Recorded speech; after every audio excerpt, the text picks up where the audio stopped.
के लोग जो हैं वो कह रहे हैं लोगों को कि वो मज़ारों पे ना जाएं, जो कि या दरगाहों पे ना जाएं, जो कि पहले हिंदू ज़्यादा जाया करते थे, जिसमें अजमेर शरीफ भी है, साईं बाबा का भी है। और अब सुनने में ये आया कि 60% लोग वहां जाने कम हो गए हैं, ये बातें सुनकर। नमस्कार दोस्तों। आज का वीडियो बहुत ही एक्साइटिंग होने वाला है क्योंकि इसमें आरजू काजमी और संजय दीक्षित जी के बीच में एक मजेदार डिबेट होने वाला है। तो आपसे रिक्वेस्ट है कि इस वीडियो को शुरुआत से अंत तक जरूर देखें और अगर आप चैनल पर नए हैं तो इसे सब्सक्राइब कीजिए और वीडियो को लाइक कीजिए। धन्यवाद। कि एक तरफ कहा जाता है कि भारत जो है वो सेक्युलर कंट्री है और वहाँ पे हर तरह के जो रिलीजन है उनको इजाज़त है अपना प्रैक्टिस करने की और सब कुछ।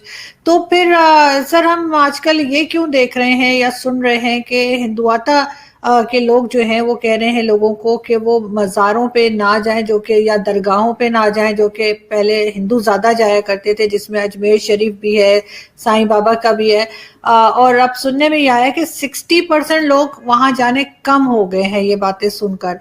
तो क्यों इस तरह से हो रहा है? अगर हो रहा है तो इसको कैसे आप बताएंगे कि क्यों ये चेंज आया है? आपकी बात सही है, मैं इससे इनकार नहीं करता, लेकिन ये जो है ये जिसको मैं कहूँगा ये रिएक्शन है। ये रिएक्शन इसलिए है क्योंकि जो हमारे यहाँ सेकुलरिज्म में सबसे पहले तो क्या सभी को अपना मजहब प्रैक्टिस करने की भी छूट है और इसमें जो हमारे कॉन्स्टिट्यूशन में आर्टिकल 25 है तो उसमें जो शब्द उपयोग में लाए गए हैं, यानी कि जिसको अंग्रेजी में कहते हैं to practise, profess and propagate one's religion. अब ये जो प्रोपगेट जो शब्द है इसके ऊपर जो हमारी कॉन्स्टिट्यूएंट असेंबली में भी काफ़ी इसके ऊपर जद्दोजहद हुई थी, इस पर बहुत बातचीत हुई थी और ये कहा गया था कि भाई आप प्रोपगेशन जिसको कह रहे हैं वो प्रोपगेशन आप ये नहीं समझते कि जो सनातन धर्म है, हिंदू धर्म है या जो भी बाकी जो और इंडिक रिलीजन्स है उसमें जो प्रोपगेशन है वो कोई फ़र्ज नहीं होता। और आप यदि कहते हैं कि प्रोपगेशन अलाउड है तो इसका मतलब आप एक लाइसेंस दे रहे हैं इस्लाम को और क्रिश्चियनिटी को कि वो जो उनके यहाँ कन्वर्ट करने की जो प्रक्रिया है उसको आप एक तरह से लाइसेंस दे रहे हैं। तो उस समय इसके ऊपर कॉन्स्टिट्यूएंट असेंबली में बहुत लंबी चौड़ी बात हुई थी। कहा गया था कि साहब ये प्रोपेगेट में वर्ड हटा दीजिए, नहीं तो इससे आगे जाके बहुत दिक्कतें आएंगी। क्योंकि उस समय आपको ये भी बताया कि जो कॉन्स्टिट्यूशन था उसमें इस बात पे भी बड़ी जद्दोजहद हुई थी कि ये सेक्युलर वर्ड हमारे यहाँ रखा जाना चाहिए या नहीं रखा जाना चाहिए। तो इस पर ये कंसेंसस आया कि सेक्युलर वर्ड रखने की कोई ज़रूरत इसलिए नहीं है क्योंकि जो हिंदू धर्म है, सनातन धर्म जिसको कहते हैं, उसका जो बेसिक कैरेक्टर है वो ही इंक्लूसिव है।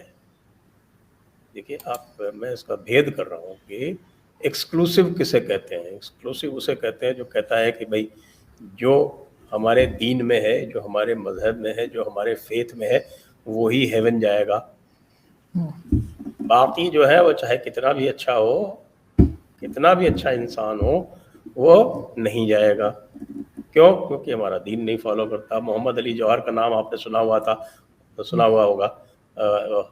खिलाफत मूवमेंट हुआ था, उसके सरगना थे और बड़े नज़दीक थे हमारे गांधी जी के। जब गांधी जी ने नॉन कोऑपरेशन मूवमेंट खिलाफत एक कॉम्बिनेशन टाइप का हुआ था, वो जब उसको बंद किया था वायलेंस की वजह से, तो उसके बाद उन्होंने उनकी बड़ी आलोचना हुई थी, क्रिटिसिज्म हुई थी, तो वो एक फास्ट पे चले गए थे। तो जब वो फास्ट उन्होंने मोहम्मद अली जौहर के घर में रह के किया था और मोहम्मद अली जौहर जो थे उन्होंने ही उनका फास्ट उनको जूस पिला के तोड़वाया था। तो आप देख सकते हैं कि उनके किस तरह के रिश्ते थे। और जो खिलाफत मूवमेंट, खिलाफत कमेटी ने नॉन कोऑपरेशन मूवमेंट अनाउंस किया था 1 अगस्त 1920 को, और उसको बाद में गांधी जी ने कांग्रेस की तरफ से ज्वाइन करवाया था सितंबर में। लोग हालांकि उल्टा बोलते हैं लेकिन फैक्ट ये है। इतना सब होने के बाद भी मोहम्मद अली जौहर क्या कहते हैं, मेरी किताब में है, जब आप पढ़ेंगे तो आपको मिल जाएगा उसका एक्सेप्ट। और वो डॉक्टर अंबेडकर ने अपनी किताब में कोट किया, मैंने वहाँ से डॉक्टर अंबेडकर से उठा के उसको वापस दोबारा कोट किया उसमें। मोहम्मद अली जौहर कहते हैं कि हमारा दीन हमें ये सिखाता है कि गिरे से गिरा मुसलमान, बदचलन से बदचलन मुसलमान मेरे लिए मिस्टर गांधी से बेहतर है, क्योंकि वो मेरी कौम का है। और उसके बाद उन्होंने इसका बाद में खुलासा भी किया है, खुलासा कहते के साथ कि मिस्टर गांधी कैसे भी हो, लेकिन मेरे लिए तो गिरे से गिरा, बदचलन से बदचलन, गलत से गलत मुसलमान जो है वो उनसे बेहतर है। क्यों? क्योंकि उसके पीछे वही फिलॉसफी है, आप जानती हैं अच्छी तरह से। फिलॉसफी है कि साहब की जब तक वो अल्लाह और रसूल को नहीं मानेगा, आखिरत को नहीं मानेगा, तब तक वो जन्नत के लिए तो क्लेम भी नहीं कर सकता। मतलब वो एलिजिबल ही नहीं होगा क्लेम करने के लिए, परीक्षा में बैठने के लिए, एग्जामिनेशन में बैठने के लिए लायक ही नहीं होगा। तो ये बिल्कुल एक एक्सक्लूसिव फिलॉसफी है। तो वहाँ पर ये पाया गया कि भाई ये देखिए कि जो सनातन धर्म का जो बेसिक प्रिंसिपल है वो ये है कि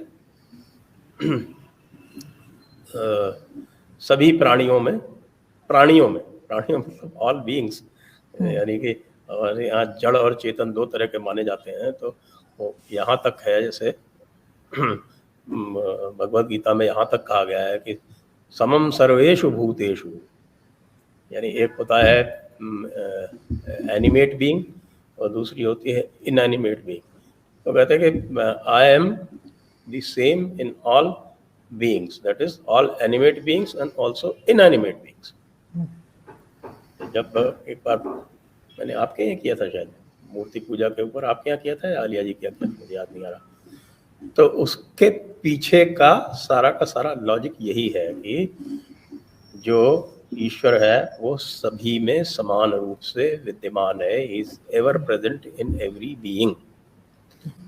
और ये कहना कि साहब वो कायनात से अलग बैठा हुआ है, सातवें आसमान पर बैठा हुआ है और उसको जो है वो फरिश्तों ने उठा कर रखा हुआ है, वो तख्त पे बैठा हुआ है, और वो कोई भी जो बंदा है या कोई भी जो बंदी है वो उसके साथ एक नहीं हो सकता।